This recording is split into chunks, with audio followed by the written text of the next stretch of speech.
All right, well, good afternoon, everybody. My name is Sarah Alexander, and I'm the Executive Director of the Maine Organic Farmers and Gardeners Association. Thank you for joining us today. We're going to be talking about the Maine Organic Economic Impact Report just released and walking through all of the data and findings for that and talking about what this means for Maine's agriculture and how we can work together to continue to build a strong and robust agricultural system here in Maine. So I am joined today by Jed Beach and Rose Wilson. I'm going to have each of them just introduce themselves briefly. Jed, would you like to go first? Sure. Thank you, Sarah. So my name is Jed Beach. I am a business consultant that works with farmers and food producers in Maine and New England. And my wife and I also operate our own certified organic farm in Lincolnville on the Mid Coast. Thank you. Great.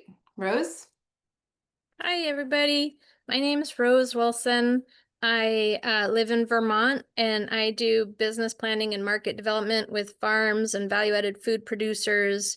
And I work with a variety of the food aggregators across the country. And I focus primarily on the Northeast, places close to home. So Vermont, New Hampshire, Maine are a focus. When I'm not doing direct business planning one-on-one with the farms, I'm often working on regional projects such as this one. Great. Well, thank you, Jed and Rose, for being here today to help present all of the incredible data and findings and work that you helped put into this report. Just a couple of housekeeping items here. We are on Zoom today. We ask folks to please put any questions you might have in the chat. We have a formal Q&A time at the end of the presentation, so we'll be just collecting those questions as they come. We won't be stopping and answering in the middle of the presentation, but please put your questions in the chat and we'll be happy to answer them, and then we'll have time at the end if you have additional questions. Please keep yourself on mute today, and you're welcome to have your video on if you're comfortable with that. And then please help us out by taking a short, I think it's a 1 or 2 question poll at the end of this Zoom to help us quantify the impact of the learnings from this economic report. So please just take a minute to do that when we get to the end. I also want to give a quick thank you to the folks that funded the publishing and creation of this report. So this report was made possible by the support of the USDA Agricultural Marketing Service Farmers Market and Local Food Promotion Program Award, the Peter Alfond Foundation, and the Foundation for Sustainability and Innovation. And then, of course, the ongoing support of MOFGA members that really make all of MOFGA's work possible year-round and help make sure that we have the resources that we need to continue to advocate for Maine's farm and food system. So I just want to share briefly, in case anybody is not familiar with the Maine Organic Farmers and Gardeners Association, our vision is a future where local organic farming nourishes all people and sustains thriving ecosystems, healthy communities, and fair economies. And we are doing that by transforming our food system through supporting farmers, empowering people to feed their communities, and advocating for an organic future. And we have been doing this for over 54 years, a long-standing tradition. We're one of the oldest and largest statewide organic groups in the country. We had one of the first organic certification programs in 1972. So MOFGA really has a long-standing track record and history of both creating organic standards, helping grow the organic farming sector here in Maine and regionally, and continuing to make sure that we have programs that are going to help our farmers thrive. And in case you're curious, organic is in our name, and this impact report is all about the certified organic sector. But we advocate for organic solutions broadly and holistically. And we think that organic can be the solution to a lot of what we're facing in terms of challenges. So when we look at our broader societal and economic challenges, things like climate change and chemicals from our industrial agriculture, we think that organic agriculture can really be the solution to helping mitigate and adapt to climate change, to creating biodiversity within our ecosystem, to supporting pollinators and our clean water and clean air. And that it's also about providing really healthy, fresh, local products to our local communities, nutrient dense, locally grown food, creating thriving regional markets. And we're going to really talk about that today, of the economic impact of what organic agriculture can look at, and how that can support some of our declining rural communities. And then how we can also be a support through those who are facing food insecurity by continuing to build and grow programs that are linking our local food to folks that need it most. MOFGA has a number of programs. Hopefully you're all familiar with some of them, but we support our farmer programs. We have community education programs for everybody from starting their first organic garden to putting, more advanced practices in place in their garden or their homestead. We operate the Maine Heritage Orchard, which is home to almost 400 varieties of apples and pears that would otherwise be extinct. We promote low impact forestry. We do the Common Ground Country Fair, which this year is September 19th through the 21st in Unity. We encourage you all to come. We operate an organic certification program that certifies over 520 operations in Maine, New Hampshire, and Massachusetts. We do robust policy and advocacy work, have our communications and outreach team to help get all the word out, our membership and development, and our buildings and grounds team that operate our 300-acre campus in Unity.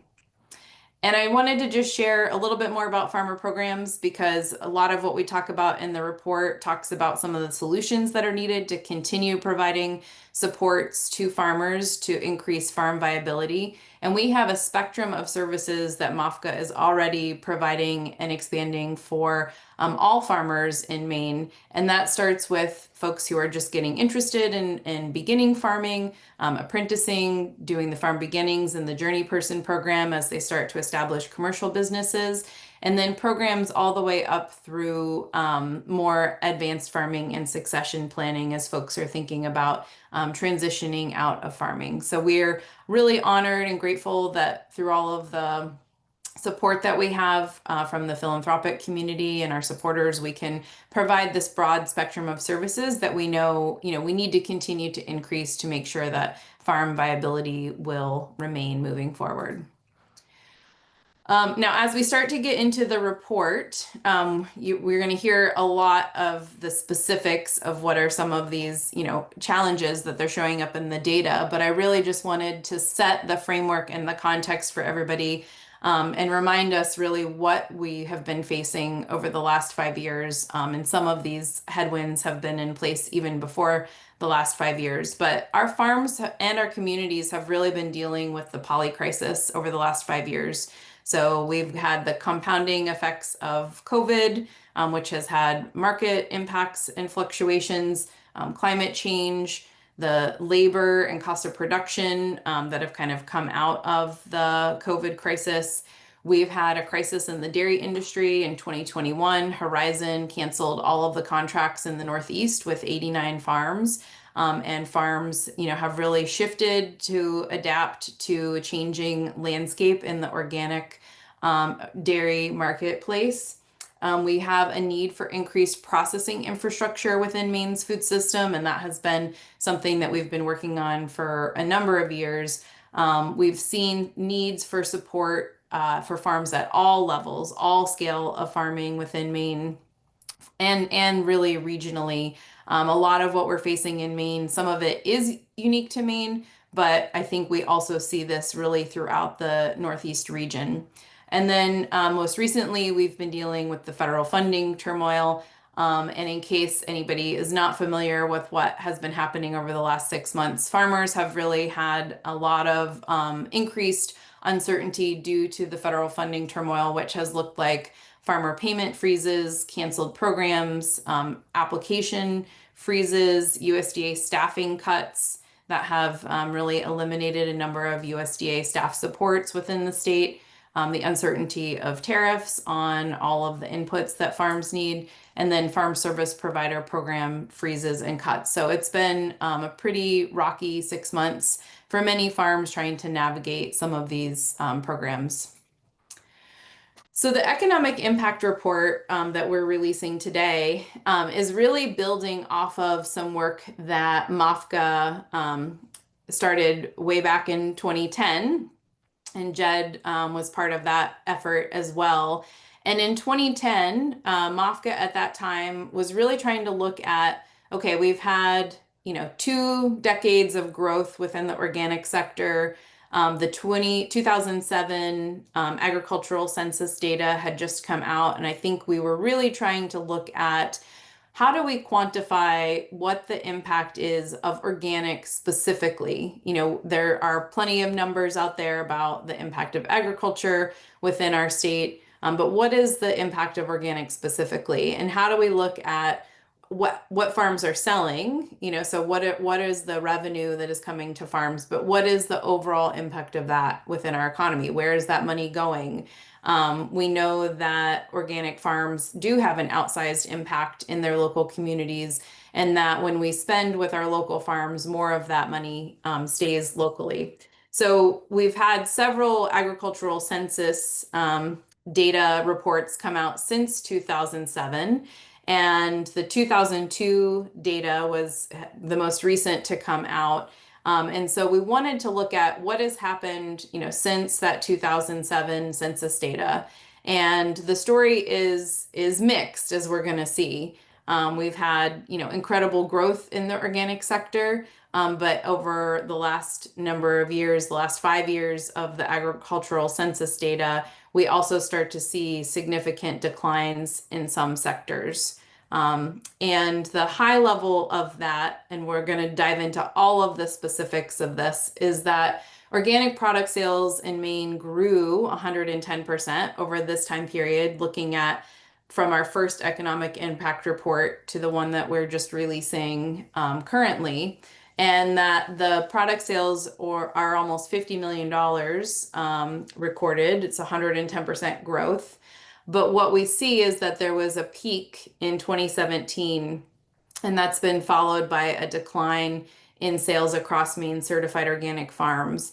And it's specific to certain sectors, and you can see that here in this graph, that the dairy sector in particular, as we know, has seen some significant decreases. But we also do see that in vegetables and then other crops, which include hay and maple. But we have seen growth. It's a mixed story, right? We have seen growth in other sectors like nursery and flower crops, fruits and grains, and poultry and other animals.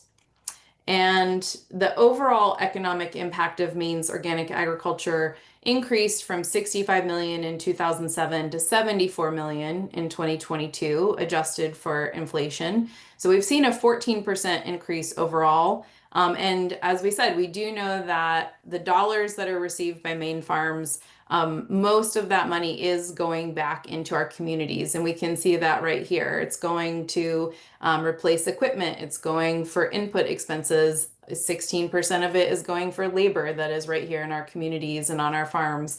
And a small percentage of that is going back to the owner operators and the labor. So we're also today going to talk about that financial sustainability picture and what that looks like for farms. Even having a large economic impact in our local communities, it's still very tenuous, the picture for individual farm financial viability. So now I'm going to hand it over to Jed to start to dive into some of the specific data here, and talk about the methodology that was used for the report. Great. Thank you very much, Sarah. And thank you for that introduction.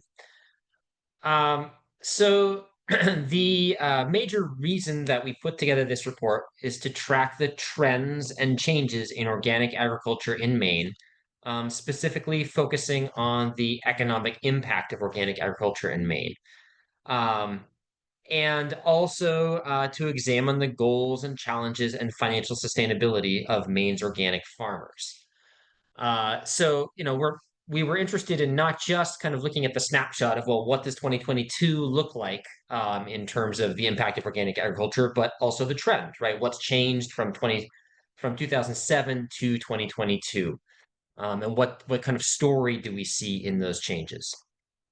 Um, we used primarily two sources of data for this report. We used the censuses of agriculture from the National Agricultural Statistics Service, from NASS, primarily from 2007, 2017, and 2022. And then we also compiled a 19-question survey that we then distributed during the summer of 2023 to all 417 certified organic farmers in MOFGA's database. We got 92 farmers to respond to the survey, FYI, which is a response rate of about 22%. The NASS data, then we fed into the IMPLAN program, which is a program that's very well respected amongst economists, that helps us to build kind of a model to estimate the total economic impact of an industry or group of businesses. So not just the direct impact, the dollar sales, but also the impacts that the industry has as its revenue trickles through the rest of the economy as well. And then the survey, we've tried to design the survey to complement the NASS and IMPLAN work, to really kind of give us a deeper sense of the kind of the story that individual farmers were telling us, and what that looks like in the aggregate. What are their goals, what are their challenges, and what is their financial sustainability on an individual farm level. And the hope was that MOFGA would use this report to continue to guide its programming decisions, as well as create a document like it has here already to share with constituents, policymakers, and other stakeholders. Next slide, please. So next, I'm going to summarize the NASS and IMPLAN data. I should just mention that the charts we're going to look at today are just a small sampling of what's in the overall report. There's a lot more detail there, but we pulled out some of what we think are the kind of the key slides to share with you today. So according to NASS, the total number of certified organic farms in Maine has declined from about 582 in 2007 to 425 in 2022. And you'll see there is that decline. There was a dip down to about 2015 and then a climb upward to nearly the 2007 levels in 2017 before dropping back down to that 425 in 2022. Next slide, please. When we look at the amount of certified organic and transitioning acreage in Maine, you see a slightly different kind of shape to the curve. So there were just under 40,000 in 2007, then dropping in 2011, then going up to a high point of about 55,000 in 2019, and then settling back down to about 46,000 in 2021. This means that the average acreage per farm has increased over the same period of time, from about 66 in 2007 to about 92 in 2021.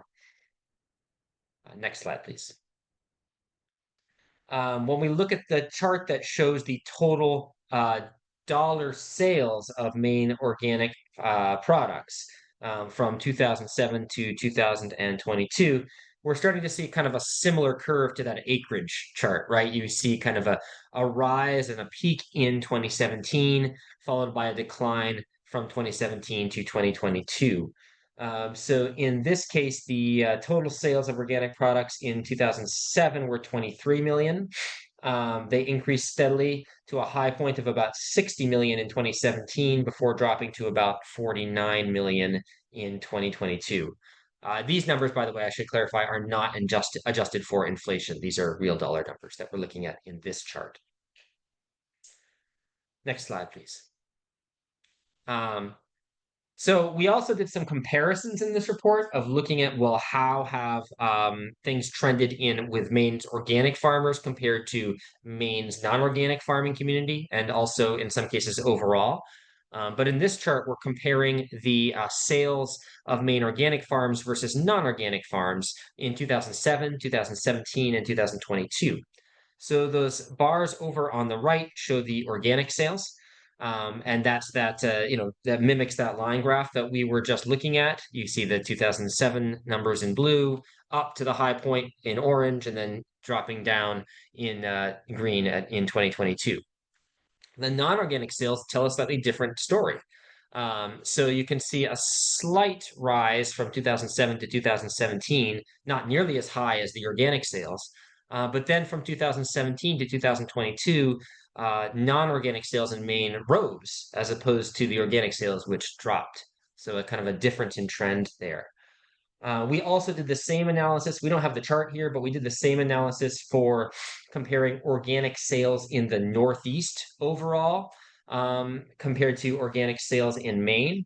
And from 2017 to 2022, that 5-year period of time, Northeast organic sales grew by 6% at the same time that Maine's organic sales dropped.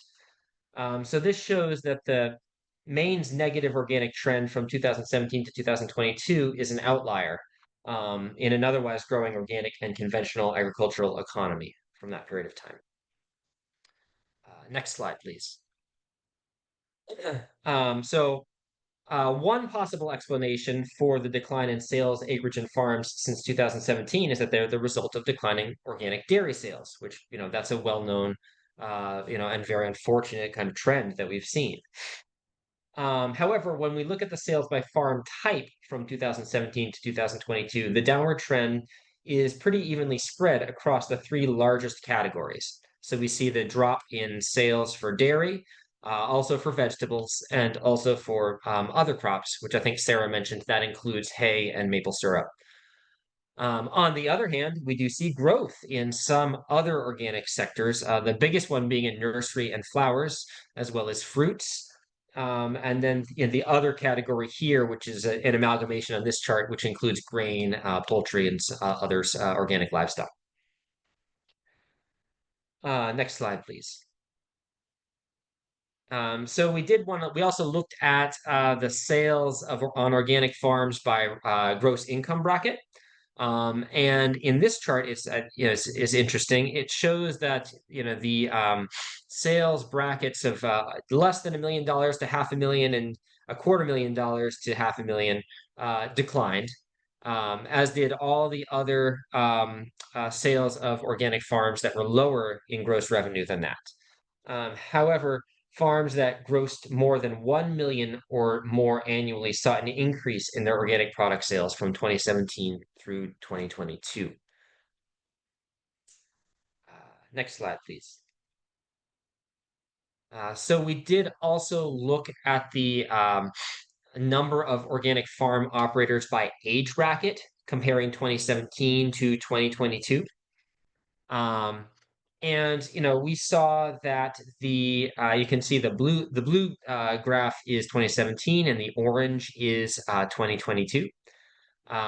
You'll note that farmers in the age brackets that were 65 years and older, the number of farmers increased in those age brackets from 2017 to 2022.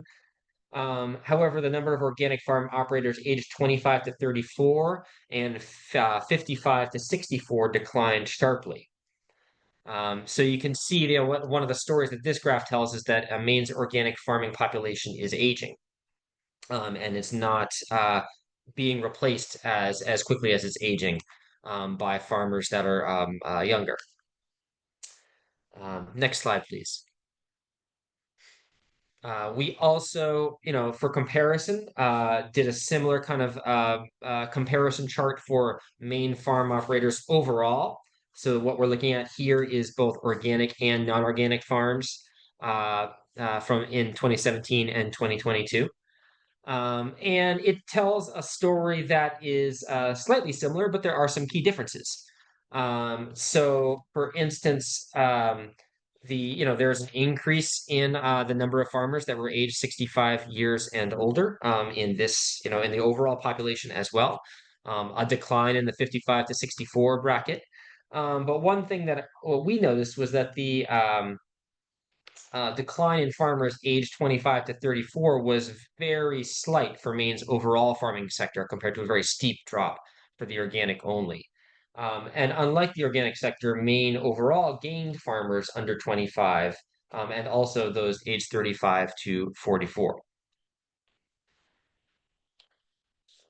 Next slide, please. Okay. So this slide represents uh, uh, our estimation of the impact of organic agriculture in Maine in 2017, 2007, 2015, and 2022. So this, you'll see that there's a couple different, components to each of these bars, right? The blue says direct, the orange says indirect, and the green says induced. So this is terminology that comes from IMPLAN and from the science of measuring economic impact.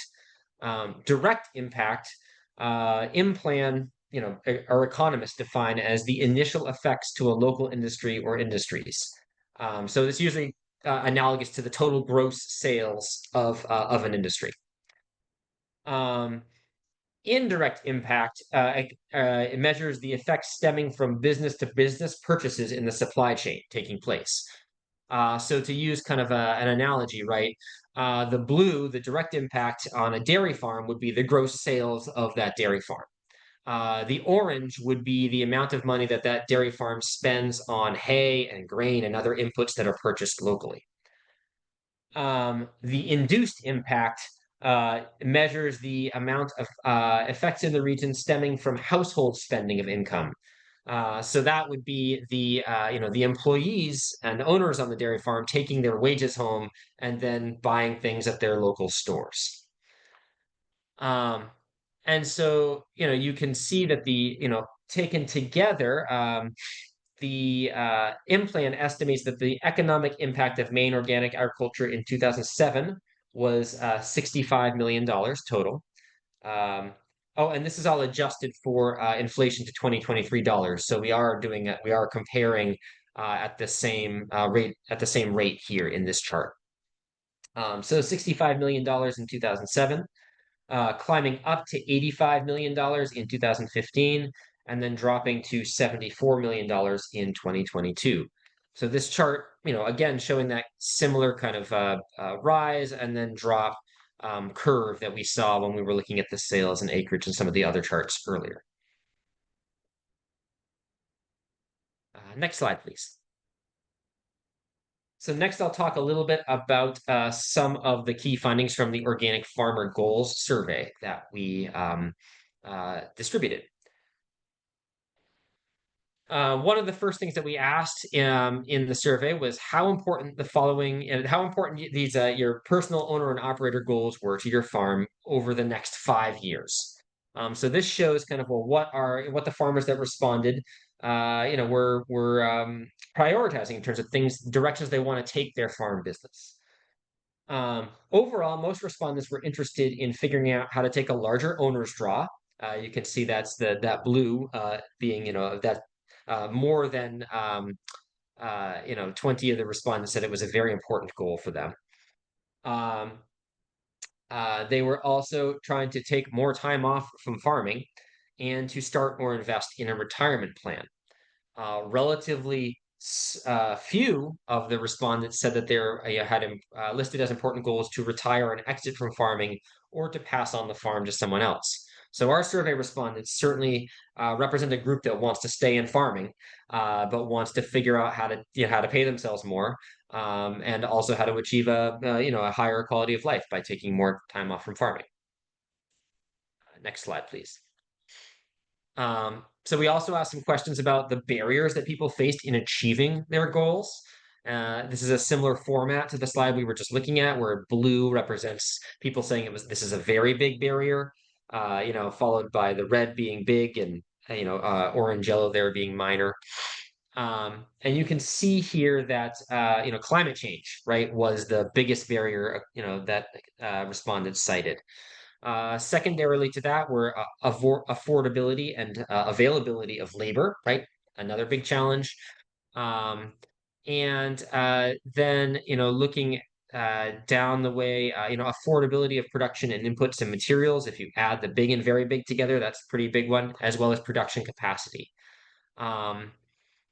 access to markets was cited as probably the least, kind of prominent barrier amongst this set of questions that we asked. Next slide, please. So we also asked farms to, rank the importance of various enterprises that they're, operating on their farm, both 5 years ago, now, and in 5 years, because we wanted to see, where people were and where they are now and where they think they want to go, right? One of the interesting things that jumped out at us was that the respondents who noted that ideally vegetable production, while they're the most common current enterprise, many farmers hope to decrease their importance in the future. And they're actually less important now than they were 5 years ago.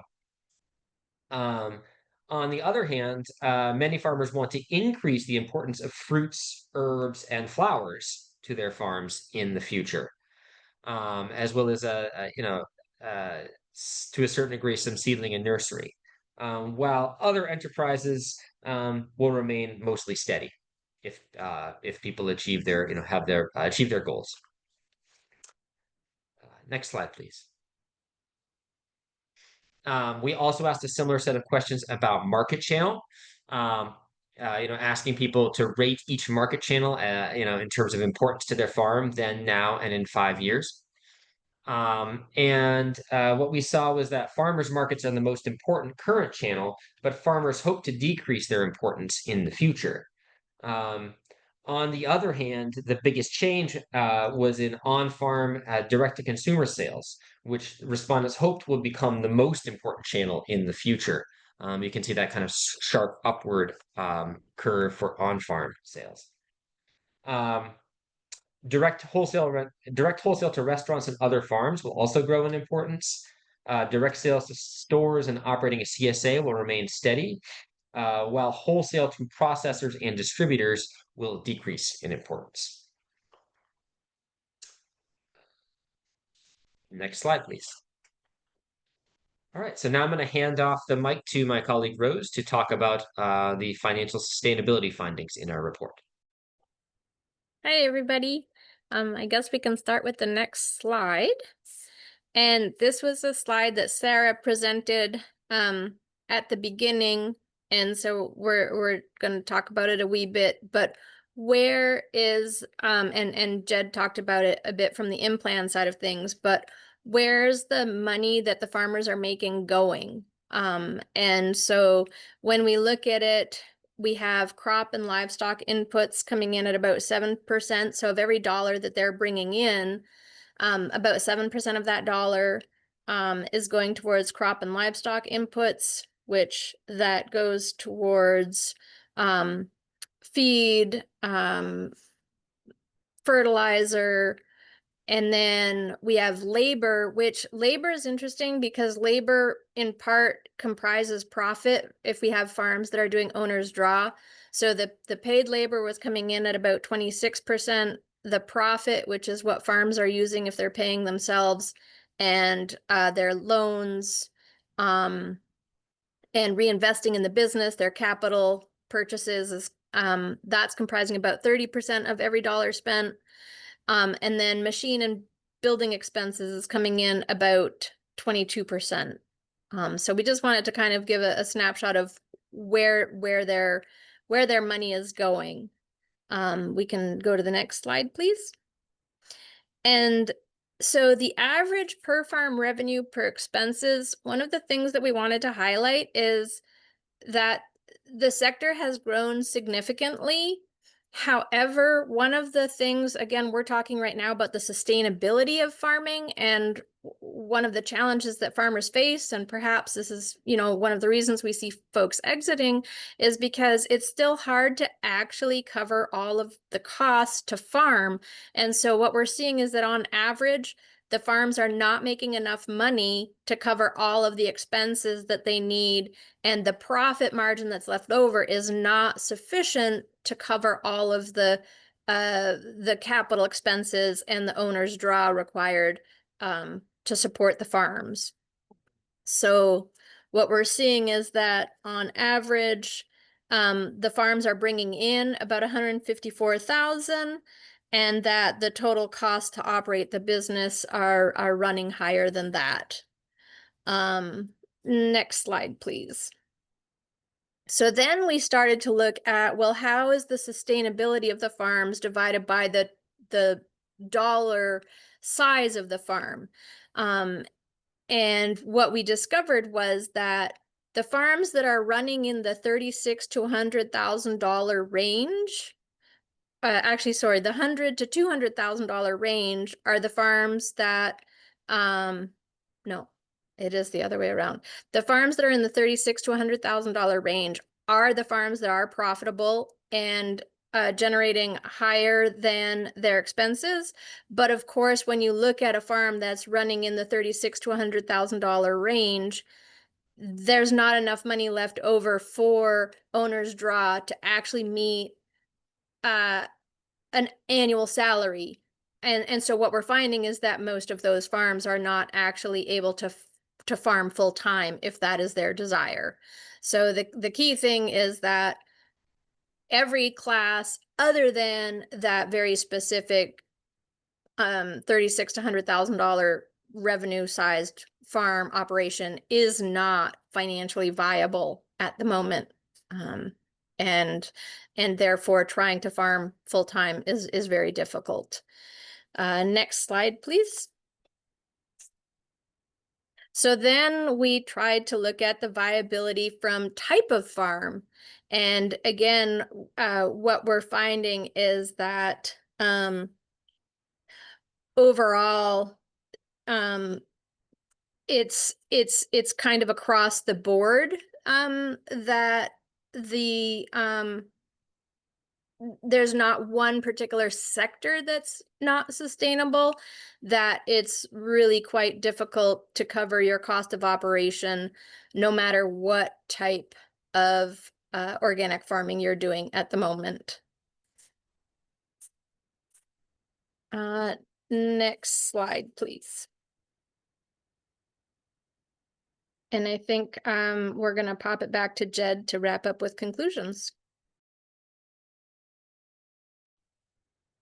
Okay, thank you, Rose. So just to kind of summarize some of the things that we've already looked at, right? Certified organic agriculture in Maine grew significantly in size and impact from 2007 to 2017, then declined from 2017 to 2022. That kind of bell curve shape that we've been looking at in chart after chart. Maine organic sales, did grow 67% from 2007 to 2022. So we can, overall, if you look at just from starting point 2007 to end point 2022, there has been certainly growth. And Maine non-organic sales, following that kind of a different trend, right, remained fairly stagnant from 2007 to 2017, and then grew quickly from 2017 to 22. From 2017 to 2022, it appears that a larger proportion of Maine farmers, and in particular young farmers, are choosing not to certify their farms organic. Why, of that is a question that we didn't delve into with too much detail in this report, but certainly, one that remains in my mind anyway, having been through it. But one thing that we can say is that financial sustainability appears to be a major challenge for Maine's organic farmers. Great. Thank you, Jed and Rose. So we're going to switch over to some Q&A. But before we do, and I'm going to encourage folks to put your questions into the chat. But we have a short poll for the folks on the Zoom today that should have just popped up on your screen, hopefully, if you can answer that. It is 6 questions, and it will just lead you through those questions. So we're just going to take a minute to do that. If folks can help us out by filling out that poll so we can see what everybody's gleaning from today's presentation.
And thanks to folks who are filling that out. It looks like we've got about half participation so far. If you can take a few minutes and fill that out. We've got some great folks, looks like, who are joining us today based on the first question, who are participating in our food system through farmers markets, farm stands, grocery stores, and retailers. So it's great to have a diverse set of folks on the call today from different aspects of our food system. And we'll just take another minute here if folks can just answer a couple of short poll questions to let us know where you're coming from and what you're taking away from today's presentation.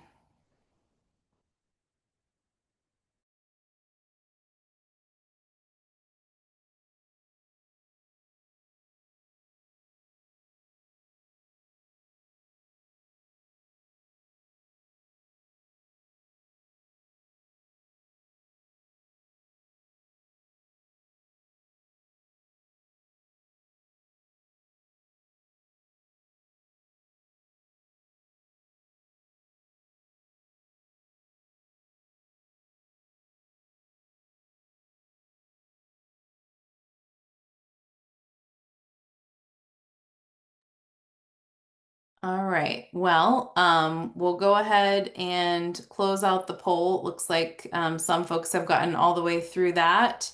And thanks for filling that out. We're also going to put in the chat a link to the actual, if you didn't get a chance to fill it out in the Zoom poll, we do have the same questions just in a short Google form. And so I'll ask my colleagues to put that into the chat so folks can fill that out if you didn't get a chance to fill that out.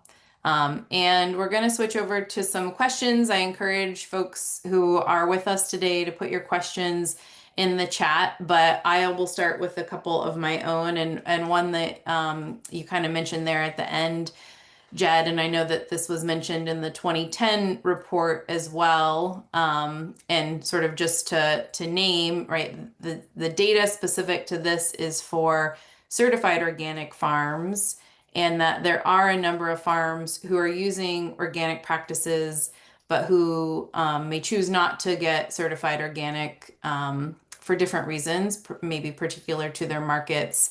And so I'm curious, we didn't dive into collecting additional data for that sector yet, but based on your work, over this long-term look at the impact of organic in Maine, what trends or what kind of are your thoughts on what impact we may be seeing from the farms who are using organic practices and having all of those broader benefits, but may not be getting certified, so wouldn't be captured or quantified within this report. Yeah, that's a great point, Sarah. And we do discuss this in some detail in the conclusions of the written report. While it appears that a greater number of farmers from 2017 to 2022 are choosing not to certify, that doesn't mean that they're not using some combination of organic practices. And it also certainly doesn't mean that MOFGA isn't impacting and influencing those farmers, right? So MOFGA's programs benefit all kinds of farmers in the state of Maine, whether or not they decide that organic certification is appropriate for their business. So one of the one of the recommendations that we raise in the report is that, MOFGA itself consider broadening its understanding of its own impact to include those farms that, use organic practices but aren't certified. And develop a means of measuring and understanding just how many of those farms are out there and how they're benefiting from MOFGA, how MOFGA impacts them. Yeah, thank you. Rose, anything you want to add on that?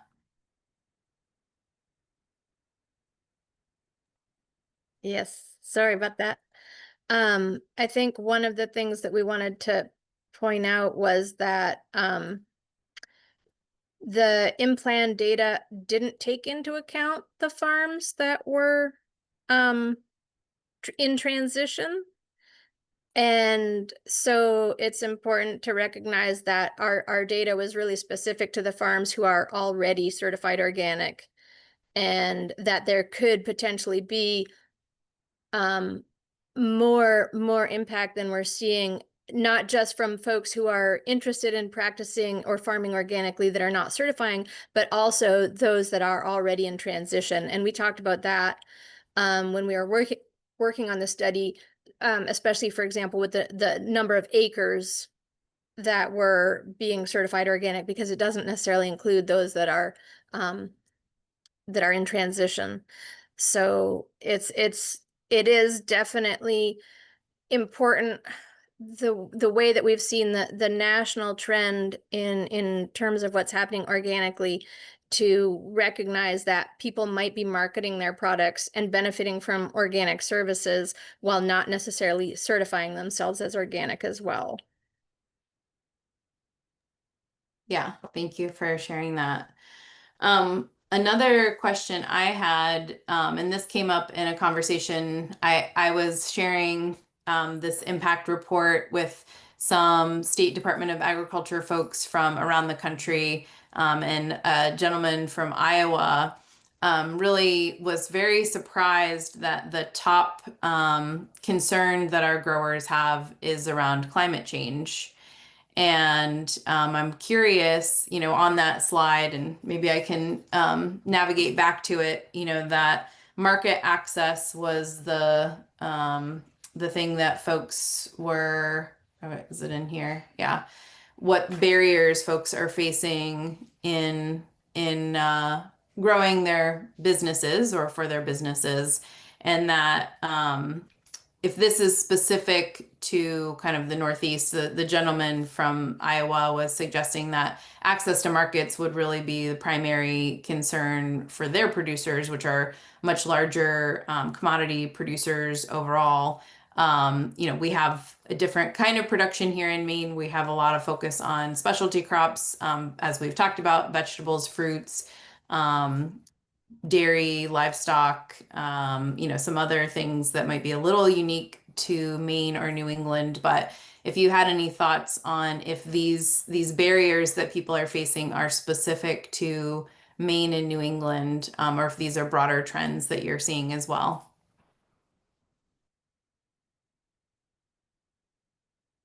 I can start.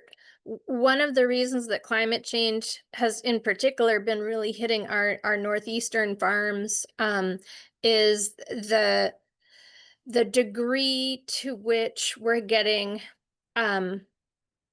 eventful. So the rainfall, we might be getting the same amount of rain, but when it comes, it's coming in torrential downpours, and it's coming in very specific events as opposed to consistent over time.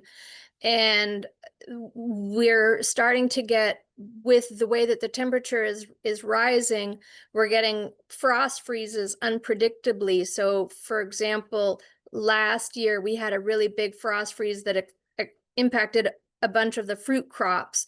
And it's not falling within your normal predictable window anymore.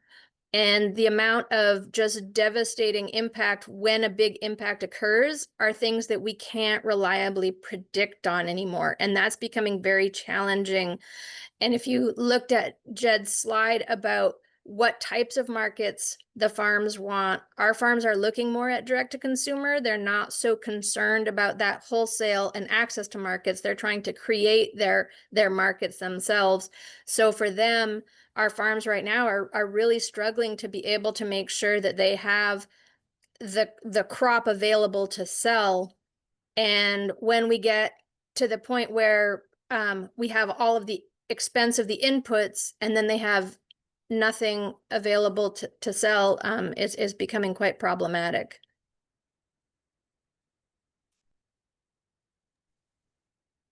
Yeah, thank you. Yeah, I don't have anything to add as to the comparison of how these, our survey respondents responded versus how someone outside of Maine might respond. But I will say, certainly, as we can see from this chart, a lot of the respondents, have very much direct to consumer or, direct to store and restaurant marketing strategies. And they also, I want to point out, this survey was conducted in 2023, which was closer to COVID, right? And COVID for many of the farms, at least that I work with, that have direct to consumer strategies, was a real kind of boom time in their markets. All of a sudden, people that couldn't get food in kind of their mainstream outlets were calling up or trying to discover farms in their area, and that kind of boom was still going on in 2023, very much so. And so it might be that if we conducted this survey, now we might see a different shift in strategy and in priority, on that chart. I'm not sure. Yeah. Also just noting, the in 2023, I think that was one of I get mixed up on, we've alternated summers between extreme drought and extreme wet periods, as Rose was saying, right? These extreme weather. So, the summer of 2023, I think, was one of those drought periods like we're in again now, like we're seeing.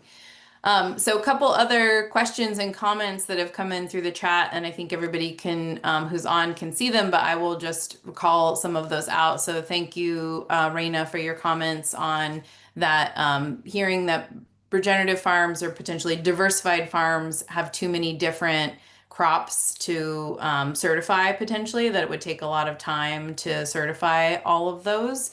And just noting that, yeah, we do have a number of folks that have diversified vegetable production.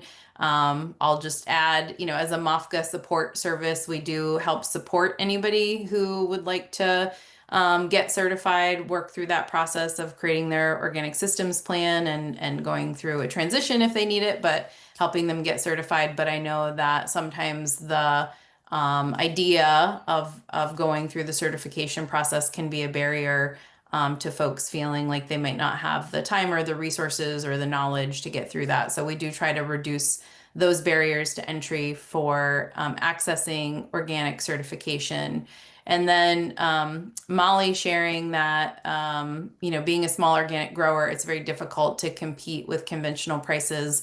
And I think we've heard this on the financial sustainability side, that there's definitely price sensitivity and concern that the market really may not be able to support what the true cost of production is. So as we've seen all of the input costs and labor costs and other things go up over the last number of years, that farmers may not have been able to really keep pace with the pricing to cover their cost of production. I think we've definitely seen that in, dairy sector and other sectors, but are seeing that in vegetables and fruits as well. So Jed and Rose, I know that we didn't cover that specifically within this, but within your work or within the consideration of the economic impact, is there anything around, cost of production or pricing that you're seeing that may be really contributing to those financial sustainability challenges?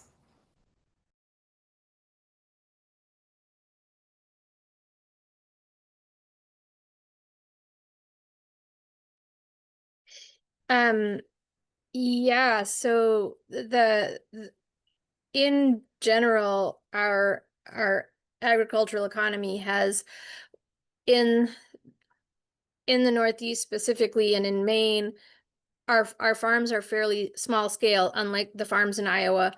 And so we're not producing on mass scale. Even our large dairy farms, if we consider our dairy farms large, our largest dairy farms are tiny considered to the rest of the country. And so it's very hard for us to compete on a commodity scale marketplace. And yet when we try to sell our products at a premium as local or certified organic, and this is actually something that Jed and I are really interested in seeing if we can do a next part to the study, which is to understand why, especially in Maine, the organic was declining. So understanding from the market side of things, is there a perspective changing on the value of the branding of being certified organic? But one of the things that is very hard is to educate the general public on the actual cost of production, because it's really hard. Jed and I do business planning with farms all day, every day, and you can't squeeze that stone any harder. When we're small scale, our farms are trying to be efficient. It's not that we're not trying to be efficient, but there's only so much that you can cut costs without also cutting into your values or just being at a small scale. We're not getting the discounts that you get when you grow at scale. And so when we then try to demonstrate on the market side, which is where you have to work on it, of, well, this is what it costs us to grow food here. Can we get the consumers to be willing to pay what it costs to grow food here?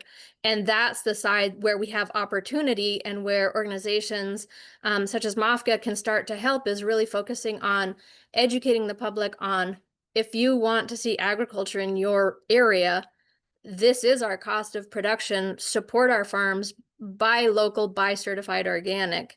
That's really important. Yeah, thank you for that, Rose. We're coming up on time here, but there is one more question from Carrie, and I'll see if I can navigate back to this slide. But it was about the question for the enterprise makeup data. How important will these things be to you in 5 years versus now, or in the previous 5 years? The question is, do we only ask that to diversified farms, and can we say more about how we're interpreting those findings? So let me go back here. I think it was this slide.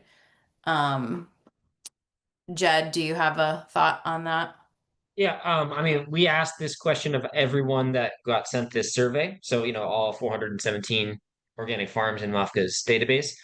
So the people that responded were not necessarily diversified farms, but I would say that the response rate that we got back, it does represent a pretty diversified cohort in general. So yeah, that would answer that question. And I don't have anything to add other than my initial point, which is that it's obviously vegetables were the most important enterprise 5 years ago and still are, but there's really obviously a market interest in making them less important and diversifying further, right, to include things like fruits and nursery crops and herbs and flowers.